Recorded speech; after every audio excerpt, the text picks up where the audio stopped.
usual, anybody who has questions, if you put them in the chat, I can stop and ask them for you, or if you want to just unmute yourself, feel free.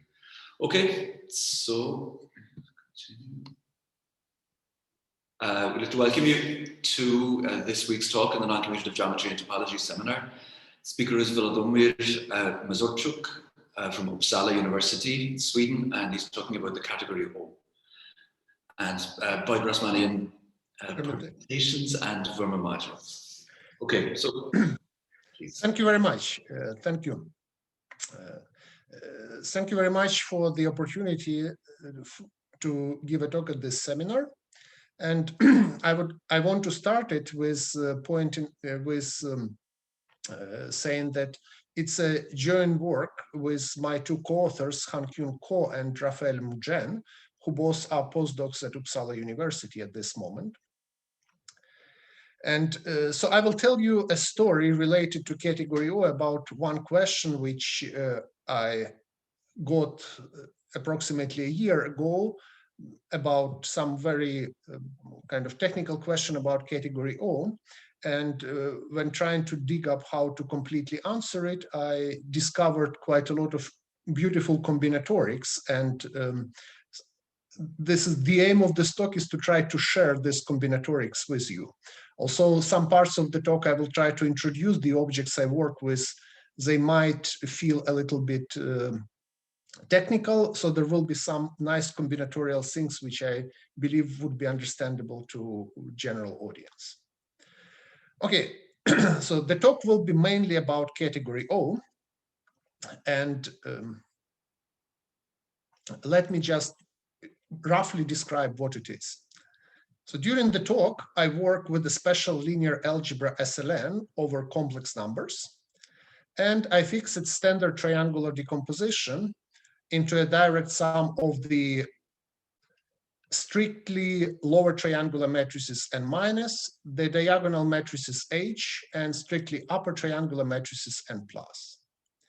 So the Weil group of this Lie algebra is the symmetric group Sn.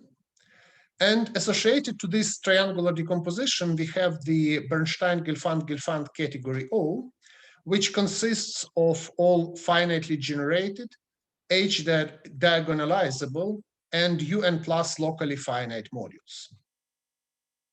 So this is a very big category. So in particular, it has continuum many simple objects, isomorphism classes of simple objects. So it's not very easy to study, but it decomposes into a direct sum of full subcategories, each of which is equivalent to the category of modules over a finite dimensional associative algebra. And the most important out of these blocks is the so-called principal block O0. And this is the indecomposable direct summand which contains the one-dimensional, the trivial G module. So, and this, as I already said, this block O0 is equivalent to the category of modules over a certain finite dimensional associative algebra A.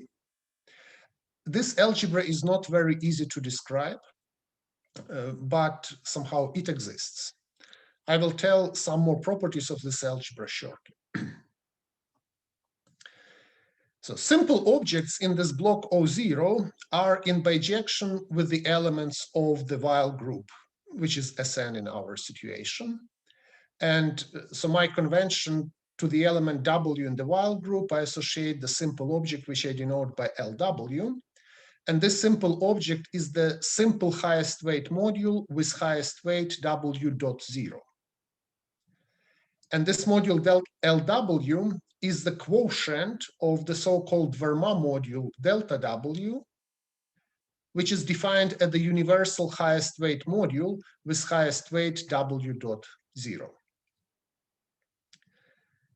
One of the main combinatorial gadgets when you work with a Weil group is the so-called Brucha order, which is denoted by this symbol in the talk. And the kind of most important original theorem about the structure of Verma modules is the theorem due to Bernstein, Gelfand, and Gelfand, which relates the structure of Verma modules to the Brucha order, in the following way.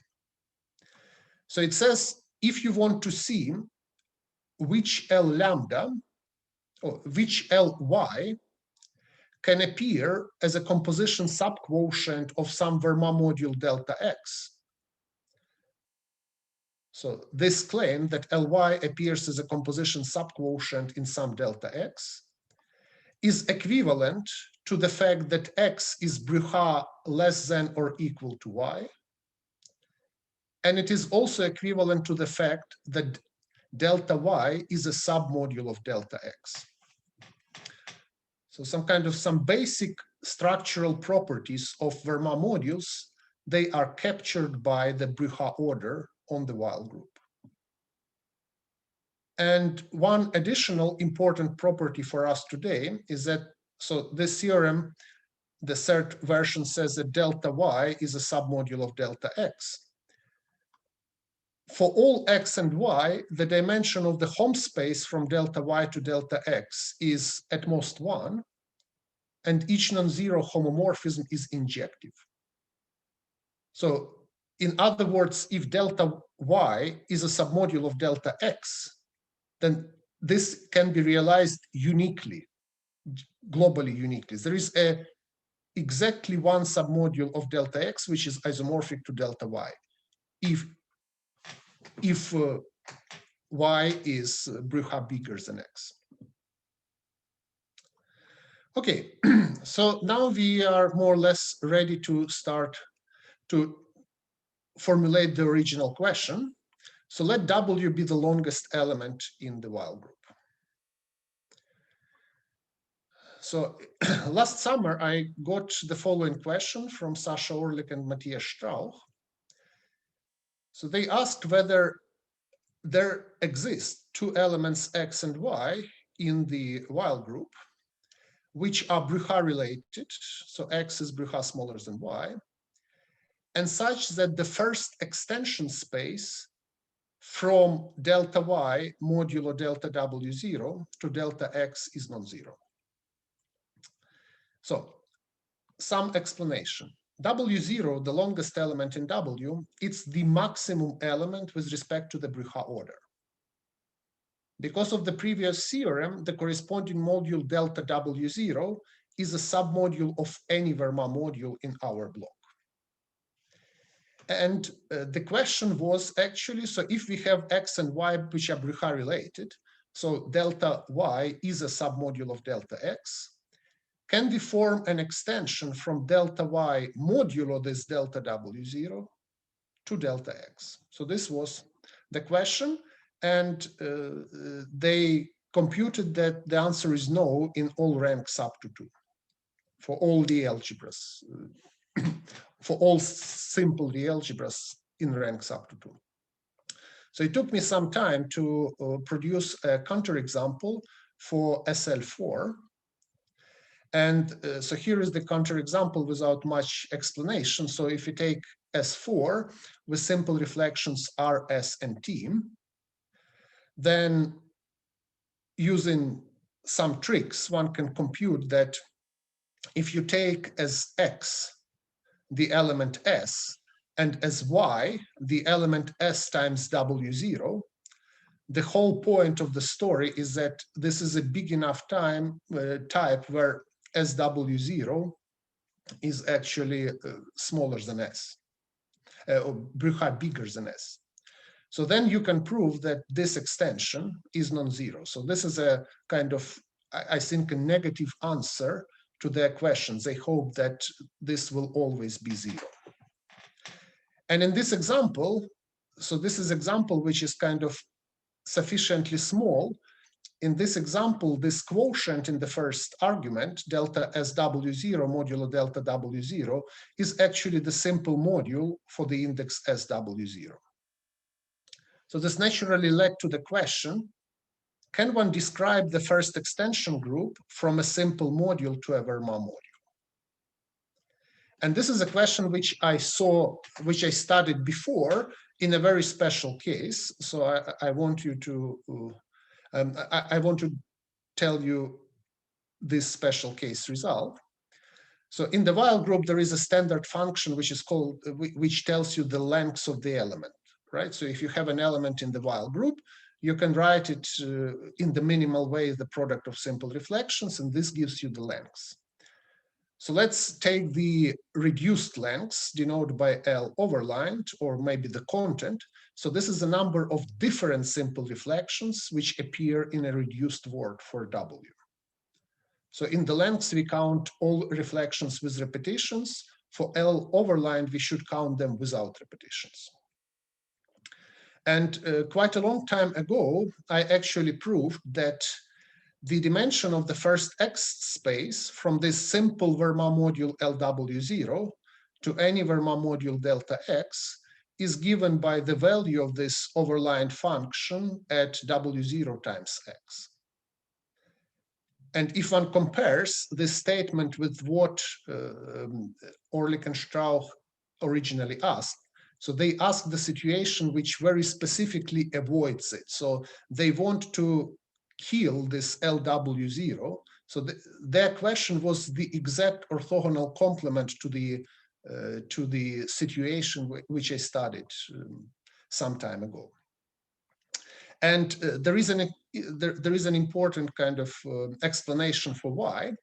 The point is that if Y is different from W0, then any non-split extension M of delta X by Ly, so any such non-split module must be a submodule of the Verma module, of the dominant Verma module, the one which is indexed by the identity element. So this is very easy to prove using some standard techniques.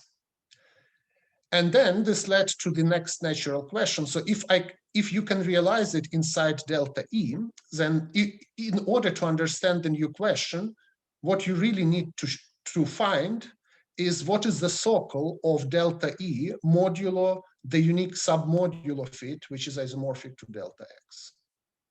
So this is a real question, which is the main question which I want to talk about today. So describe the SOCL of the dominant Verma module modulo some other Verma module. In order to be able to formulate the result, I would need some terminology. So I recall the Hecke algebra combinatorics. So associated to the while group W, we have the Hecke algebra. So the Hecke algebra, this is the associative algebra over the Laurent polynomial ring in one variable, generated by elements HS indexed by simple reflections, and subject to the following two relations. So we have the usual braid relations, just they are in the while group.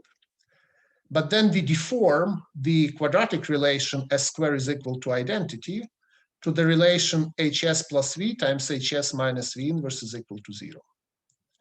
So if you specialize to V is equal to 1, you get the integral group algebra of the while group.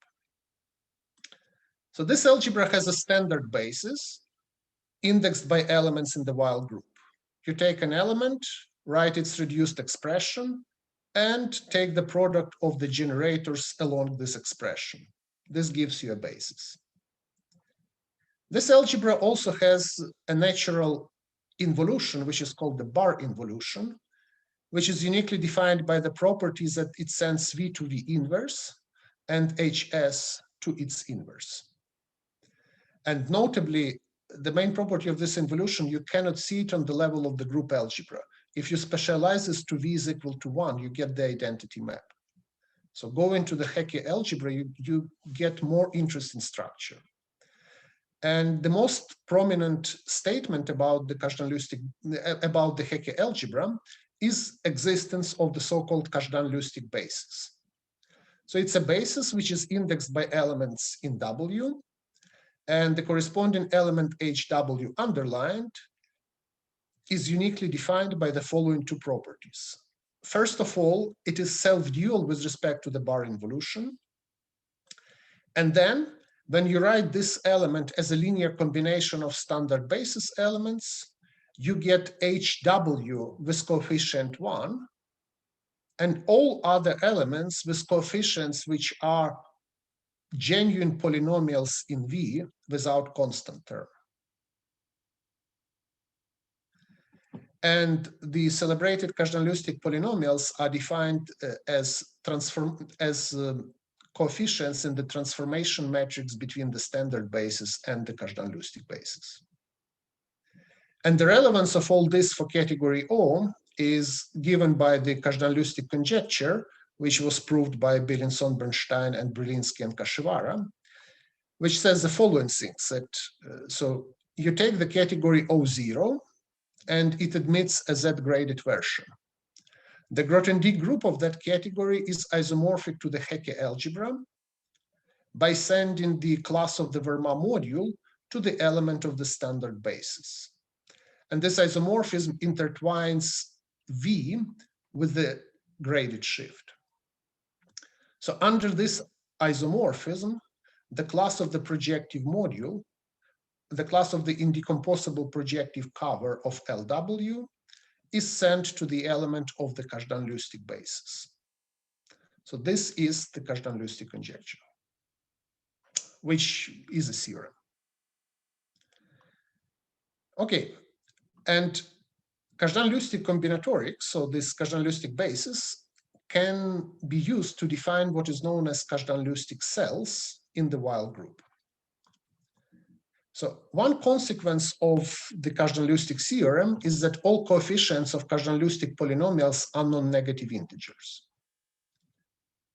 And another consequence is that all structure constants with respect to the Kazhdan-Lusztig basis, so if you multiply two elements in the Kazhdan-Lusztig basis, you get a linear combination of Kazhdan-Lusztig basis elements with coefficients which are Laurent polynomials. So they are not only Laurent polynomials, it turns out that they are Laurent polynomials with non-negative coefficients. And using the properties that this using all these non-negativity properties, we can define three preorders on any Weil group. So the first preorder is the left preorder. The element Y is left smaller than the element W if there is an element X such that the corresponding structure constant is non-zero. So you can start from Y, multiply it on the left with X, and get your W with a non-zero coefficient. So this is a left preorder. So similarly, you can define the right preorder. You start from X, multiply on the right with Y, and you get something with a non-zero coefficient. This is the right preorder. And you have the two-sided preorder, which is the minimal preorder containing both the left and the right preorder, which can be described, you start with an element, multiply it on both sides with something, and you get the bigger element with respect to the two-sided order with a non-zero coefficient. So when you have preorders, you can speak about equivalence classes with respect to these preorders. They are usually called cells. So we have left cells, so these are equivalence classes for the left preorder, right cells, which are equivalence classes for the right preorder, and two-sided cells, which are equivalence classes for the two-sided preorder. Great. So you can define all this Kazhdan-Lusztig business can be defined for any Coxeter group, in particular for any Weil group, but we are mostly interested in the case of the symmetric group, so the type A Coxeter group. And in this case, the Kazhdan-Lusztig cell structure has a very nice description using the Robinson-Shenstedt bijection. So the Robinson-Shenstedt bijection is a certain bijection between the symmetric group and the disjoint union of the pairs of standard Young tableaus of the same shape, where this shape should be a partition of N. And we would need to denote the Robinson-Shenstedt correspondent of an element in W by something, so the pair PW and QW. So PW is usually called the insertion tableau, and QW is usually called the recording tableau, if one defines the Robinson-Shenstedt bijection using Shenstedt row insertion algorithm. And so using this combinatorial gadget, Kazhdan and Lustig proved that their cell structure in type A can be described as follows: that for any two elements X and Y in the symmetric group, they are left equivalent if and only if the corresponding recording tableaus are the same. So they are right equivalent if and only if the corresponding insertion tableaus are the same. And they're two-sided equivalent if and only if the corresponding Robinson-Shenstedt correspondence have the same shape.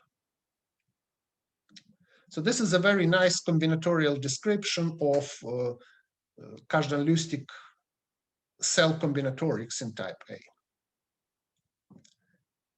So in particular, we have the last cell. So we have the minimum cell, which consists of the identity element. So this is a minimum element in the left, in the right, and in the two-sided order. We also have the maximum element, which is the longest element in W. So this is the maximum element for the left, the right, and the two-sided order. But if you remember the original question, in the original question, the longest element should be deleted. So in this combinatoric, if you delete the longest element, the maximum left, right, and two-sided cell, the outcome has the unique maximal two-sided cell again, which we call, because it becomes the unique maximal after you delete the maximum element, so we call it the penultimate cell. And this is the main protagonist for the answer in this talk. So the penultimate cell J, it consists of all elements in Sn, such that if we take the Robinson-Shenstedt correspondent, the shape of it will be 2, 1, 1, 1, 1, 1, 1, 1. So the shape of W0 is just all ones, and the next after each shape is 2, 1, 1, 1, 1, 1. So this is the penultimate cell. And it's very easy to check. It's a nice exercise in Robinson-Shenstedt correspondence that it consists of n-1 square elements, and both left and right cells inside this two-sided cell are naturally indexed by simple reflections. So here is, I will give you some small rank examples. So rank 1, we have S2. It has two elements, identity and S. S is the longest one. So if you delete it, the penultimate cell is just the identity. So rank 2, we have two simple reflections, S and T. This is S3. The identity cell is the minimal one, and the longest element STS is the maximal one. So if you take it out, this is a 2 times 2 penultimate cell. It has elements S, T, TS, and ST, it should be, sorry. So here it should be ST in the northeast corner. And so here in this picture, usually columns are left cells and rows are right cells. Rank 3, so this is S4. Simple reflections are R, S, and T. We have 3 times 3 cell and 3 times 3 penultimate cell, and here are the elements of this cell. So this is just to give you some feeling what is going on there. Okay, so why is this penultimate cell relevant? So the first observation which started the whole story was the following, that if you have a simple module which appears in the socle of the module of the form delta E modulo delta W, then X is an element of the penultimate cell. And the proof of this uses a lot of heavy machinery. You have to do derived categories and certain derived functors and so on. But this turns out to be true. So I also need to recall some basic combinatorics of Coxeter groups. So for each element W in a Coxeter group, we have the associated left ascent set. So the set of all simple reflections, when you multiply on the left your element with this reflection, you get something which is bigger. And similarly, we have the right ascent set. When you multiply on the right, you get something which is bigger. And the point of the penultimate cell, this is a cell which consists of all elements which are in this penultimate cell have a unique left ascent and a unique right ascent. And left cells inside J are indexed by their right ascent, and right cells are indexed by their left ascent. So if you go to the example, so in this column, everything starts on the right with S. So this is somehow. No, sorry, S is the right descent. So here,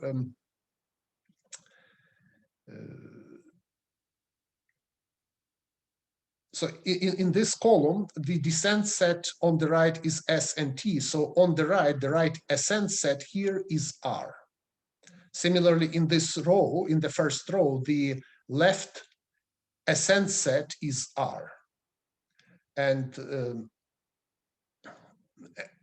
And if you take the last, for example, column, then the right ascent set is T, and the last row, the left ascent set is T, and so on.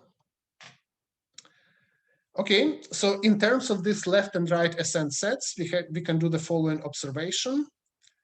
So the next observation is, if we have the situation that Sx is smaller than x, then the socle of this delta E modulo delta x contains some simple indexed by an element y, which satisfies Sy is greater than y.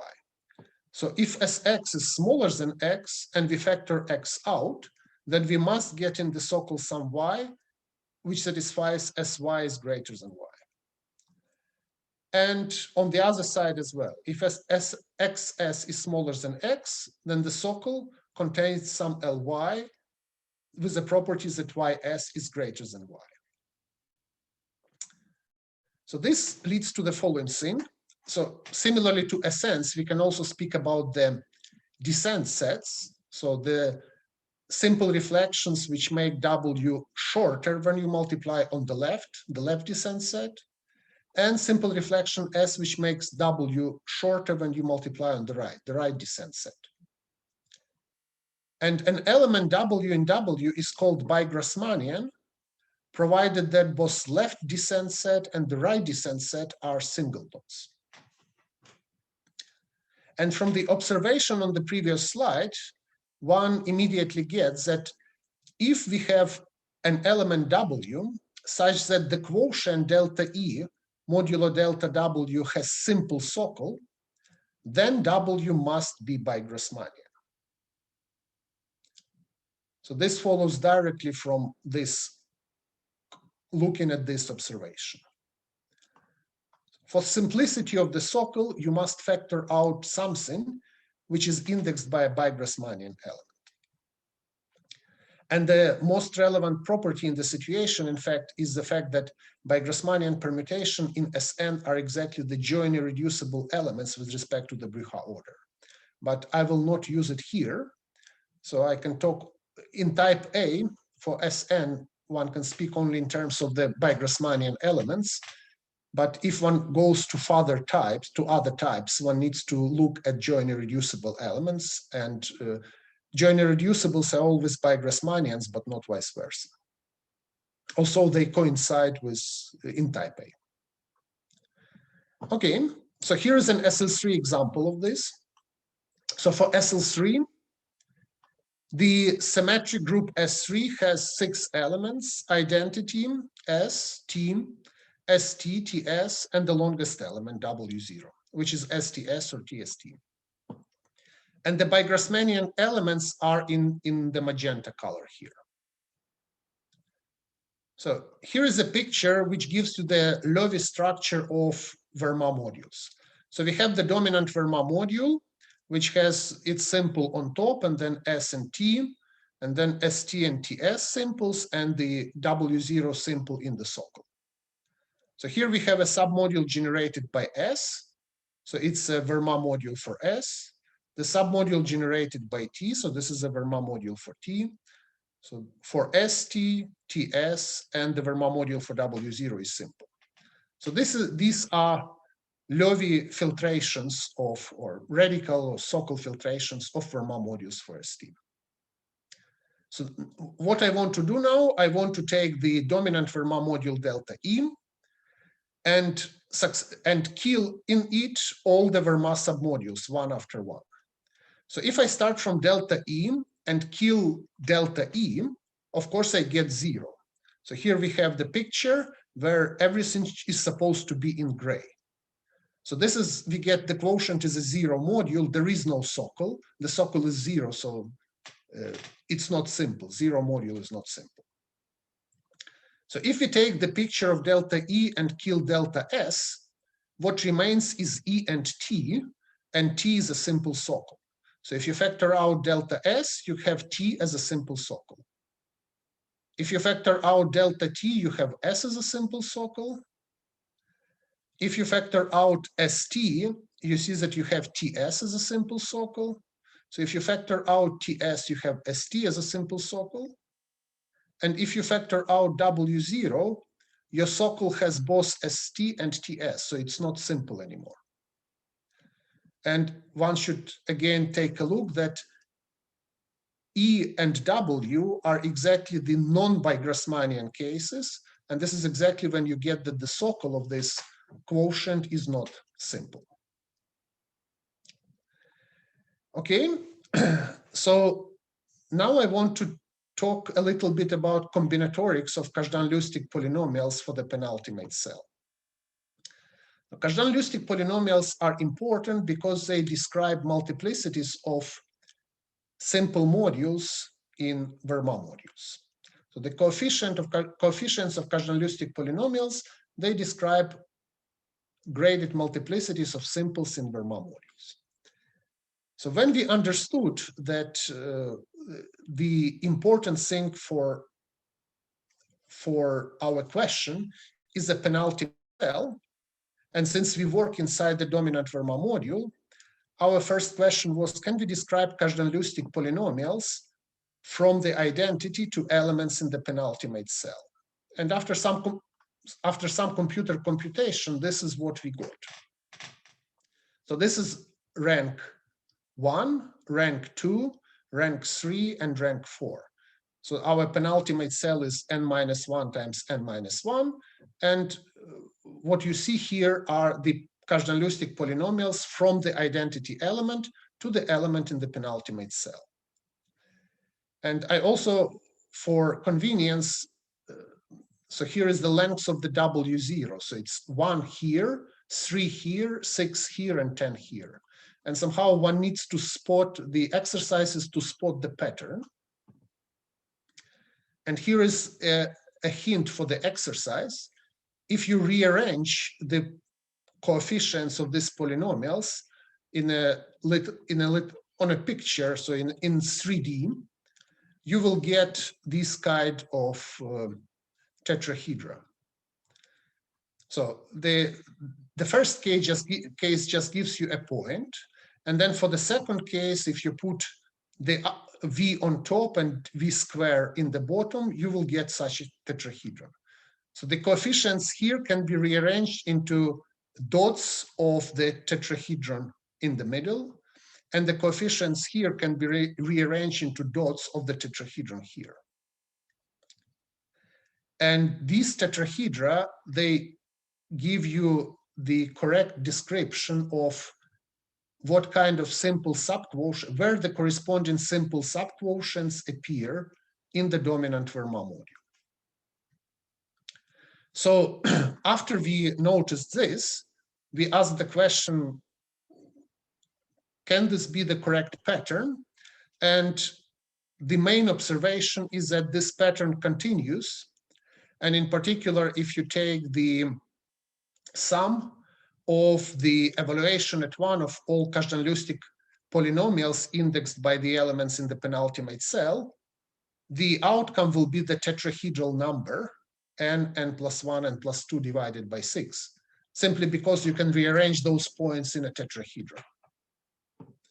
And then we looked up in the literature and saw that it is well known that the number of Bigrassmannian permutations in rank n is also given by the tetrahedral number. So here is an explicit construction to get a feeling what a Bigrassmannian permutation is. So you have the rank n case, you pick a segment AB, and inside the segment you pick a point K. So outside your segment, the permutation is identity. And then inside the segment, you take the elements from A to K minus 1 and shift it in parallel so that K minus 1 goes to B. And after K minus 1, you shift all this back so that K goes to A. And it is very easy to see that such things are enumerated by Bigrassmannian permutations. So using this kind of checks, we saw that it seems that Bigrassmannian permutations are enumerated by the same thing as simple subquotients of the dominant Verma module, which correspond to the penultimate cell. And this now allows us to formulate the main theorem. So let's call the simples indexed by elements in the penultimate cell penultimate simples for simplicity. So here is the main theorem part 1. Assume that W is in Sn. So the quotient of delta E by delta W has simple SOCL if and only if W is a Bigrassmannian permutation.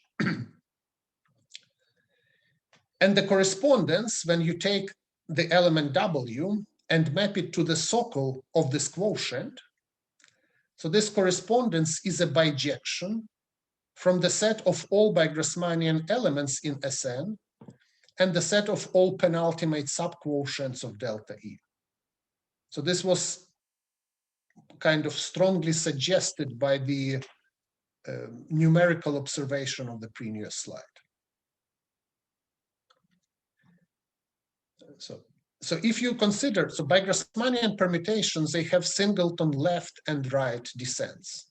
So if you fix left and right descents, there are usually many Bigrassmannian permutations with this fixed left and right descent, but they all form a chain with respect to the Brucha order. And the elements in this chain, they of course correspond to the same simple module LW, because if you fix left and right descent, there is a unique element in the penultimate cell with this left and right ascent now.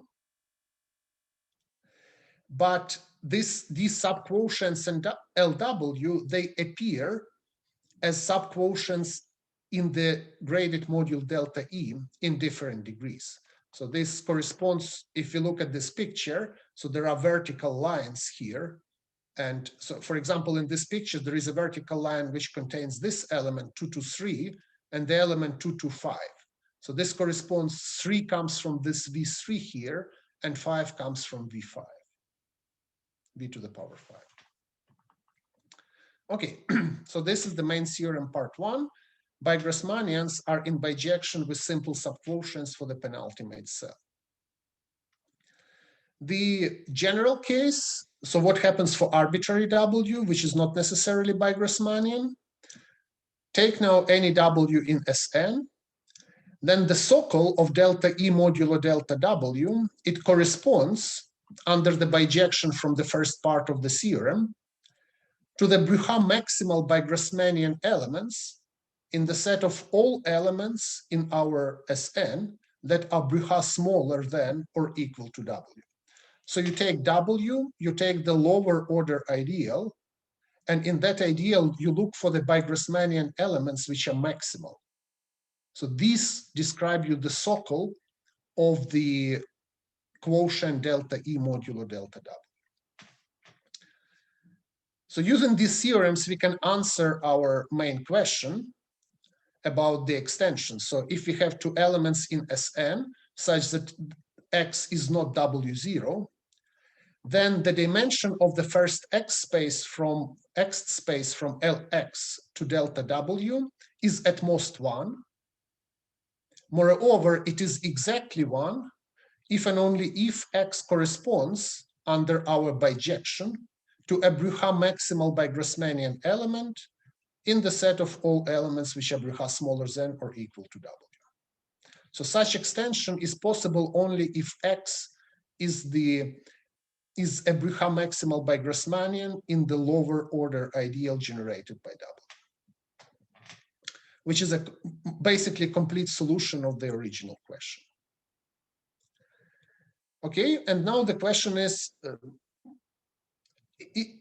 so given a W, is there a combinatorial procedure how you can find these Bruchá maximal Bigrassmannian elements? And we looked at the literature and found the answer. And I want to describe this answer because it's just beautiful combinatorics. In order to describe the answer, I need to define what the essential set of a permutation is. And I give the definition via examples. So consider two permutations. So I will give two examples how you find essential set for these permutations. So you take the permutation and you write it as a function. So it starts from 1, 2, 3, 4, 5 vertically and goes to 1, 2, 3, 4, 5 horizontally. So 1 goes to 5, you put a circle. 2 goes to 2, 3 goes to 4, 4 goes to 1, 5 goes to 3. So you draw the graph of your permutation as a function. And then from each point on the graph, you draw a line down and to the right. So I want to note, you don't draw the shadow diagram. You don't take the whole cone, which is generated by these lines. You only take the lines. Yeah? And you take those lines out of the picture. And you look at what is left. So what is left in the left permutation is marked by crosses. Okay? And then you look at those crosses which do not have any cross to the right and do not have any cross below. So they are now put into squares. So cross in the square is a cross such that there is no cross to the right and there is no cross below. It might have a cross 2 steps to the right. This is allowed. So this is the why 3, 1 is in the square. It doesn't have a cross immediately to the right, and it doesn't have a cross immediately below. Going several steps to the right or below is allowed. And so these crosses in squares, these are exactly, so these are the essential, this is the essential set of the permutation. And if you do the same thing for the second permutation, so you take it graph, from each vertex on the graph, you draw a line to the right and down, you take away those lines, and in the crosses, you look at the crosses, so there is no cross to the right or below. So here the essential set consists of 2 elements. So this is the notion of the essential set of a permutation. Okay, and what does it have to do with our problem? So take W, a permutation, and denote by Bm of W the set of all Bruchá maximal Bigrassmannian elements in the lower order ideal generated by W in the Bruchá order. So this is the set which appears in the main theorem. The Sokol elements of the quotient are indexed by this set. So it turns out that Kobayashi proved in 2010 that for W in Sn, the map X goes to the right descent of X, left descent of X, is a bijection between the set BMW and the essential set of W. So in other words, the ungraded constituents of the Sokol of delta E modulo delta W are in bijection with the essential set of W. So if you go to this example, if you take this permutation and you factor out delta E from delta E, delta which corresponds to this permutation, the Sokol will have 3 components. If you factor out delta of this permutation, the Sokol will have 2 components. And from the bijection, you can exactly say which elements from the penultimate cell will be in the SOCL. So it's a very easy combinatorial procedure how you can determine the SOCL of the cokernel of the inclusion of two Verma modules, or of a Verma module inside the dominant Verma. Okay. So here, the only catch is that this is an ungraded picture. And in reality, the Verma module is graded, and this SOCL constituents that might appear in different degrees. The question is also, can one determine in which degrees you can, in which degrees the SOCL appears? And there is also, it turns out that there is a combinatorial procedure which you can adjust to this situation to describe the degree in which the SOCL components appear in this picture. And this is related to the notion of rank function by Fulton. So the rank function is defined by some crazy combinatorial formula. I am not going to use it. And what we did, we started from this rank function and defined something which we call the corank function. So it's the minimum of the two indices of our elements in the graph, or of the permutation, minus the rank function. And this has a very nice combinatorial description. So here are our two examples. So if you look at the picture, which defines you the essential set of the permutation. So here, the magenta elements, they correspond to the vertices in the function graph of this permutation. So 1 goes to 5, 2 goes to 2, 3 to 4, 4 to 1, and 5 to 0. And so the rank function, so if you look at some element in this picture, so the rank function is the number of elements in the graph to the northwest of it. And the corank function is the number of elements in the graph to the northeast of it if we are above the diagonal, or to the southwest of it if we are below the diagonal. Okay, so here is the squared components correspond to our essential set from the previous example. So if we are here, we are above the diagonal, and we are looking to the northeast. So this is this component. And then we have the only one graph element, which is here at the position 1, 5. So therefore, the corank function here is 1. And similarly, you can kind of compute it for all other situations. So in this essential box 3, 3, the corank function is 2, because in the northeast, we have one element in the position 3, 4, and one element in the position 1, 5, and so on. So combinatorially, it's very easy to compute. And then the refinement of the combinatorial description of the SOCL. So when you also pinpoint what is the degree shift, so is the following thing. So let Wij denote the unique penultimate element with left ascent II plus 1 and right ascent JJ plus 1. So then for W in Sn, the SOCL of the unique inclusion, the SOCL of the unique inclusion of delta W into delta E, you have to shift it in the grading, is given by the following formula. So the circular constituents are in bijection with the essential set of W. So, and if you have I and J in the essential set, you should take the corresponding LWJI, and then the graded shift is a certain expression given in terms of the corank function.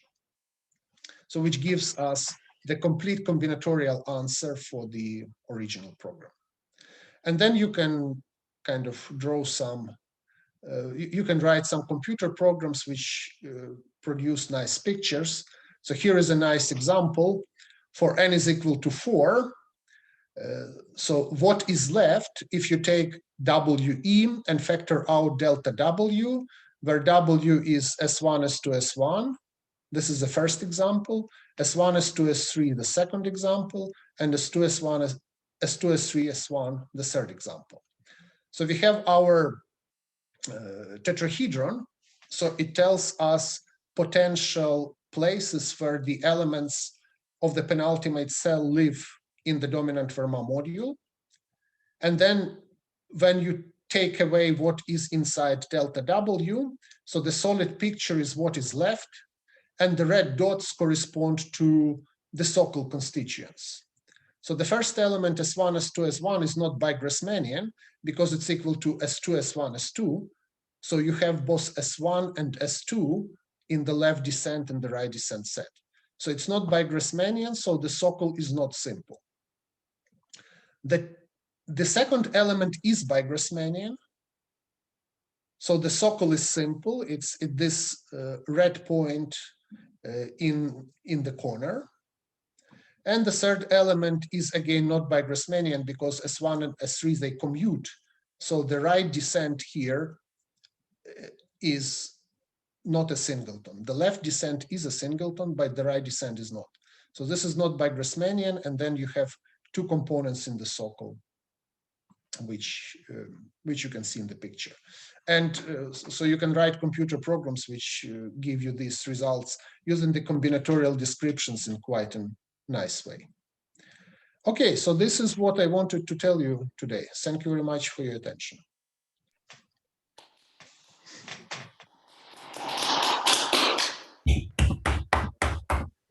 Thank you for a very interesting talk. Some very nice results. So, as usual, we'll open. Are there any questions from the audience? Please just feel free to unmute yourself. May I ask a question, Volodymyr? Yeah, sure. Just, is there anything similar available also in parabolic version of category O? Oh, parabolic version is very, very difficult because Verma modules, they have simple Sokal. Parabolic Verma modules, they usually don't have simple Sokal. So the natural extension of the question, what is the X between a simple module and a parabolic Verma module, I have no idea. In very general, it's really difficult. Maybe if you take something like minimal parabolic, if you take parabolic with SL2 Levi, maybe you can do something, but we never thought about this. Mm-hmm. We really never thought about this. Even the original question, if you go to type B, will be very difficult. So I expect parabolic question to be difficult even in type A, even for minimal parabolic. But this is my gut feeling. I didn't really think about this. Okay, thank you. And so then you mentioned the other series, the BCD. I mean, what? Yes, so we are now working on this for the other series BCD. So many key components of our proofs fail, and the result is no longer as clean as in type A. So the main problem is that Bigrassmannian elements, first of all, Bigrassmannian elements is a wrong notion. You need to look at joint irreducible elements. And this is only a part of Bigrassmannian. So each joint irreducible is Bigrassmannian, but not vice versa. So you need to look at joint irreducible elements, and then joint irreducible elements, if you fix the left and right descent, they don't form a chain. You get partially ordered sets which are more complicated than chains, and then this kills a lot of our arguments. And then the Kazhdan-Lustig polynomials between identity and the penultimate cell might have coefficients which are higher than 1. In type A, all our Kazhdan-Lustig polynomials were something like v plus v cubed plus v, and so all coefficients were 0 or 1. Not true in other types. And this makes the picture much more complicated. So you can say something, but this something will not be as clean as type A. The type A is just especially nice result. The usual story. As usual. Okay, thank you very much. Thank you. Do we have any more questions?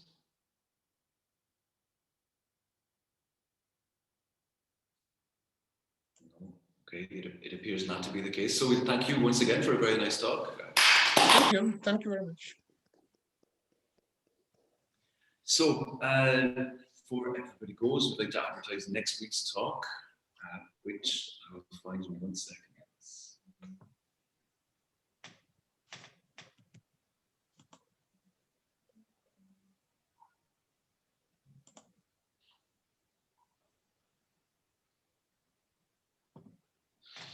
Sorry, we're having some technical difficulties.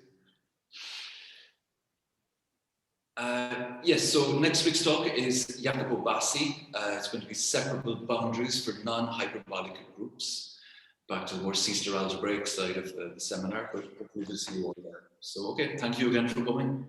And yes, as I said, hopefully see you next week.